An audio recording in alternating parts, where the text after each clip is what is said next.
everyone, welcome to Raj Malhotra's IS, and this video is about Ramappa temples. These temples are very much in news very recently because in temples को बहुत recently UNESCO World Heritage Site की list में include किया गया है. And this is a matter of pride for not only our country but for the state of Telangana as well. Telangana में इस जो टेम्पल है इसको वर्ल्ड हेरिटेज साइट का टैग मिलने से वहाँ पे टूरिज्म को बूस्ट मिलेगा. दैट मीन्स वहाँ की जो इकोनॉमी है उसको एक मेजर पुश मिलेगा. And also this is a diplomatic win for our country as well, क्योंकि इंडिया बहुत सालों से जो ये टेम्पल्स है रामप्पा टेम्पल्स, इनको यूनेस्को वर्ल्ड हेरिटेज साइट की लिस्ट में शुमार करने के लिए बहुत सारे एफर्ट्स कर रहा था, जिनका पॉजिटिव आउटकम हमें अब देखने को मिला है. 2014 में जो ये टेम्पल्स है इनको यूनेस्को वर्ल्ड हेरिटेज साइट की टेंटेटिव लिस्ट में ऐड किया गया था, और उसके बाद इंडिया ने बहुत सारे एफर्ट्स के बाद, डिप्लोमेटिक एफर्ट्स के बाद इंडिया के इन जो टेम्पल्स हैं इनको यूनेस्को साइट में इंक्लूड किया गया है. तो अब हम इन जो रामप्पा टेम्पल्स हैं इनको डिटेल में स्टडी करेंगे और ये देखेंगे कि जो ये टेम्पल्स हैं ये आपके प्रीलिम्स और मेंस पर्सपेक्टिव से किस तरीके से इम्पॉर्टेंट हैं. ठीक है, okay. So these temples were constructed over 800 years ago. 800 years ago, that means कि 13th century में इन temples को construct किया गया था by रेचुरला रुद्रा. ये नाम याद रखना. These temples were constructed by रेचुरला Rudra, who was a general of Kakatiya dynasty king Ganpati देवा. ककतिया डायनेस्टी के जो किंग थे गणपति देवा, उनकी मिलिट्री में एक मिलिट्री जनरल थे रेचुरला रुद्रा. उन्होंने ये जो टेम्पल्स थे ये कंस्ट्रक्ट करवाए थे इन 13th सेंचुरी. ठीक है, अब ककतिया डायनेस्टी के बारे में आपके प्रीलिम्स के लिए जो इन्फॉर्मेशन, मेजर इन्फॉर्मेशन इंपॉर्टेंट है वो ये है that this dynasty ruled in from 11th to 14th century. 11th to 14th century में इस डायनेस्टी ने रूल किया था. जो आंध्र प्रदेश का जो मेजरली तेलंगाना वाला रीजन है वहाँ पे इस डायनेस्टी ने रूल किया था, जो मेजरली वारंगल वाला रीजन है. So originally this Kakatiya dynasty, Kakatiyas, they were the feudatories of Western Chalukyas.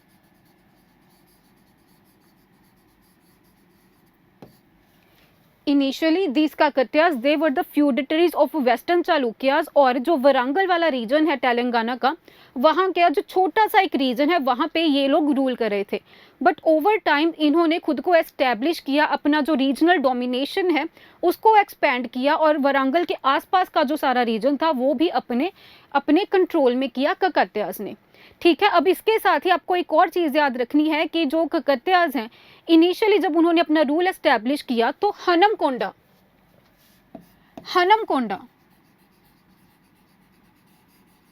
Was their capital. Hanamkonda के बाद वारंगल को अपनी कैपिटल बनाया था.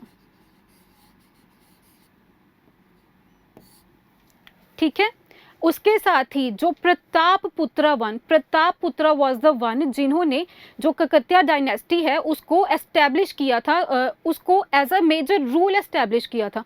वो उन्होंने ही वाज द वन जिन्होंने वेस्टर्न चालुक्या से अलग होकर ककतिया डायनेस्टी का रूल एस्टैब्लिश किया था वारंगल वाले रीजन में. ठीक है, और उसके बाद जो हम जिस टेम्पल की बात कर रहे हैं रामप्पा टेम्पल, ओरिजिनली उस टेम्पल का नाम था रुद्रेश्वरा टेम्पल.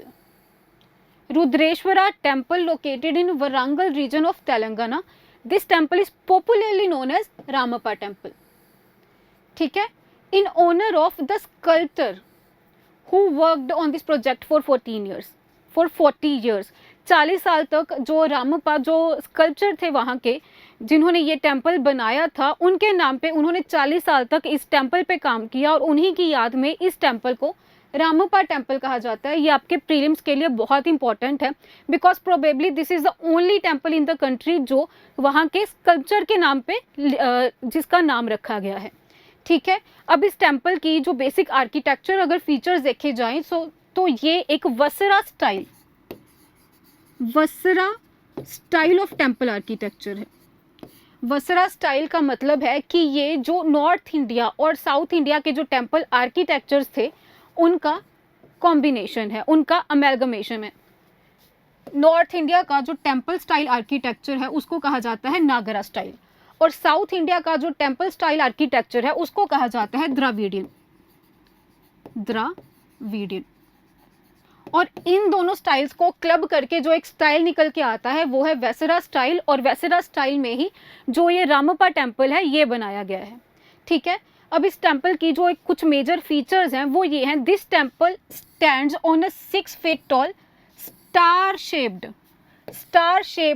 प्लेटफॉर्म। ठीक है, एक स्टार शेप्ड के प्लेटफॉर्म पे इस टेम्पल को बनाया गया है, और इसकी जो वॉल्स, पिलर्स और सीलिंग्स हैं उन पे हमें बहुत ही इंट्रिकेट कार्विंग्स देखने को मिलती हैं। कार्विंग्स, वहाँ के जो पिलर्स हैं उनकी कार्विंग्स इतनी इंट्रिकेट हैं कि जो देवी सती हैं, उनके जो फादर थे दक्ष प्रजापति, उनकी जो पूरी डेथ की सारी स्टोरी है, सारा जो सीक्वेंस है वो एक पिलर पे दिखाया गया है। दूसरे पिलर पे सागर मंथन, क्षीर सागर मंथन का जो पूरी स्टोरी है वो एक पिलर पे दिखाई गई है। इतनी इंट्रिकेट कार्विंग्स इन जो टेम्पल है इसके पिलर्स पे दिखाई गई हैं। ठीक है, and the major deity, the presiding deity in the temple is Lord Shiva. Lord Shiva यहाँ के जो मेजर डाइटी हैं इस टेम्पल की वो हैं, और इसीलिए इस टेम्पल को रुद्रेश्वरा टेम्पल कहा जाता है। ठीक है, next.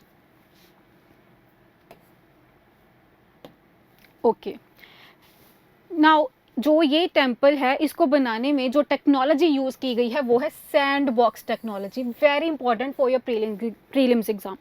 Sand box technology use की गई है इन टेम्पल को बनाने में। सैंड बॉक्स टेक्नोलॉजी इज़ के जो बेस है उसको डिग करके एक पिट बनाई जाती है, और उस पिट में जैसे जैगरी है ऐसे कुछ प्रोडक्ट्स यूज़ किए जाते हैं, बिकॉज जैगरी वो जो बाइंडिंग मटेरियल का काम करती है, तो जैगरी और ऐसे ही जो और चीज़ें हैं वो यूज़ की जाती हैं जो बेस है उसको तैयार करने के लिए, सो दैट उस बेस के ऊपर जो भी बिल्डिंग बनाई जाएगी उसको एक बहुत ही स्ट्रॉन्ग बेस मिल सके, और अगर फ्यूचर में कोई नेचुरल कैलेमिटीज़ आती हैं जैसे कि अर्थक्वेक आता है तो उसका इम्पैक्ट कम हो जाए। That is sandbox technology. So sandbox technology is के जो बेस है, बेस कैसे बनाया जाता है, जो पिट है उसको डिग करके वहाँ पे जो मटेरियल्स यूज़ किए जाते हैं जैसे जैगरी और या फिर कुछ ऐसे ही सिमिलर बाइंडिंग मटेरियल्स जो हैं उनको यूज़ करके पहले बेस तैयार किया जाता है, और उस बेस पे फिर ऊपर जो बिल्डिंग है वो कंस्ट्रक्ट की जाती है। ठीक है, और जो हम अभी बात कर रहे थे कि फ्यूचर नेचुरल कैलेमिटीज़ के से बचने के लिए भी ये जो सैंडबॉक्स टेक्नोलॉजी है ये बहुत इम्पैक्टफुल प्रूफ हुई है। उसका एक जो प्रूफ हमें देखने को मिला है वो ये कि 1819 में 1819 एडी में जो वरांगल वाला रीजन है वहाँ पे एक बहुत ही मेजर अर्थक्वेक आया था, और उस अर्थक्वेक का वैसे बहुत ही जो मेजर अर्थक्वेक था उसका इम्पैक्ट बहुत ज़्यादा हो सकता था, but because of this sandbox technology ये जो टेम्पल था, this temple was standing straight because of this sandbox technology. उसका जो अर्थक्वेक का इम्पैक्ट बहुत कम हुआ because of this sandbox technology. ठीक है, अभी बात करेंगे कि बिल्डिंग मटेरियल कौन सा यूज़ किया गया था। So the main structure of the temple is in reddish sandstone. So majorly जो टेम्पल है उसका जो मेन इंग्रेडिएंट है वो था रेड सैंडस्टोन, और उसके जो पिलर्स थे, पिलर्स बनाने के लिए ब्लैक बसॉल्ट का यूज़ किया गया था। क्लियर, सैंडस्टोन यूज़ किया गया था मेजरली, और उसके साथ ही पिलर्स बनाने के लिए ब्लैक बसॉल्ट का यूज़ किया गया था। और उस टेम्पल का जो शिखर है, शिखर बनाने के लिए जो ब्रिक्स यूज़ की गई थी, these were made of saw dust. लकड़ी का जो बुरादा होता है उससे जो ब्रिक्स थी वो बनाई गई थी, और जो ये ब्रिक्स हैं ये ब्रिक्स इतनी लाइट थी कि these were able to float on water. जो ये ब्रिक्स हैं इनका वेट नॉर्मल ब्रिक्स के कंपैरिजन में 1/4 होता है, because these are made of spongy saw dust, और इसी की वजह से these bricks are able to float on water. ये एक बहुत ही एक मेजर फीचर है इस टेम्पल का। ठीक है, और उसके बाद the columns were arranged in such a fashion. जो हम पिलर्स की बात कर रहे हैं, इस टेम्पल के आसपास जो पिलर्स बनाए गए थे वो उस तरीके से बनाए गए थे कि जो गर्भगृह होता है कि टेम्पल का सबसे इनर वाला पोर्शन जहाँ पे जो मेन डाइटी है उनके आइडल को रखा जाता है। सो गर्भगृह बिल्कुल जो टेम्पल के अंदर वाला पोर्शन होता है, बिल्कुल मेन पोर्शन होता है टेम्पल का, और वहाँ पे जो मेन डाइटी हैं उनके आइडल रखे जाते हैं। और जो इस टेम्पल की कंस्ट्रक्शन, इस टेम्पल का आर्किटेक्चर इस तरीके से किया जाता है कि जो ये गर्भगृह है वहाँ तक भी सनलाइट रिफ्लेक्ट होके पहुँच सकती है। तो इस तरीके से आप देख सकते हैं कि इस टेम्पल में टेक्नोलॉजी का, आर्ट का और आर्किटेक्चर और कल्चर का एक बहुत ही एक खूबसूरत अमेलगमेशन हमें देखने को मिलता है, राइट। नेक्स्ट, तो ये एक बहुत ही पास से पिक्चर ली हुई है दिस रामप्पा टेम्पल, और यहाँ पे आप देख सकते हैं कि हमने स्टार शेप एक बेस की बात की थी। सो यहाँ पे आप देख सकते हैं कि 6 फीट का स्टार शेप्ड बेस के ऊपर इस टेम्पल को बनाया गया है, एंड दिस इज द शिखर। शिखर पे बहुत ही इंट्रिकेट कार्विंग्स आप देख सकते हैं, जो ये पिलर्स हैं यहाँ पे भी बहुत ही इंट्रिकेट कार्विंग्स आप देख सकते हैं। एंड उसके साथ ये फोकस में लेके पिक्चर्स ली गई हैं, और यहाँ पे आप देख सकते हैं these are the pictures of devadasis. जो टेम्पल्स हैं उनकी जो पिलर्स हैं उन पे उनके स्कल्पचर्स में देवदासी की images and also other dancing idols उनकी भी इमेजेस दिखाई गई हैं। ओके, तो we were just talking about के जो टेम्पल्स हैं उनके स्कल्पचर्स पे हमें देवदासीज की और अदर डांसिंग इमेजेस हमें देखने को मिली हैं, और उन टेम्पल की जो स्कल्पचर्स हैं वहाँ पे जो डांस दिखाया गया है वो है पेरिनी शिव तांडवा डांस। पेरिनी शिव तांडवा जो डांस है ये बेसिकली ओरिजिनेट हुआ था 13th सेंचुरी में बाय ककात्यास।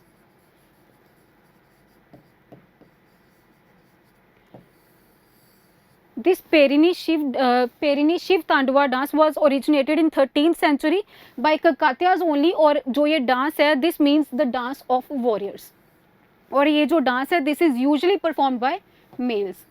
अब इस डांस फॉर्म में क्या होता था कि ककतिया डायनेस्टी के टाइम पे जब जो लोग थे वो वॉर्स पे जाते थे, युद्ध करने के लिए जाते थे, तो युद्ध पे जाने से पहले लॉर्ड शिवा वहाँ के जो मेजर डाइटी हैं उनके सामने लोग ये जो डांस है पेरिनी शिव तांडवा डांस परफॉर्म करते थे उनकी ब्लेसिंग्स लेने के लिए। Perini word has come from prerna, तो लॉर्ड शिवा से प्रेरणा लेने के लिए, उनकी ब्लेसिंग्स लेने के लिए ये डांस फॉर्म परफॉर्म किया जाता था।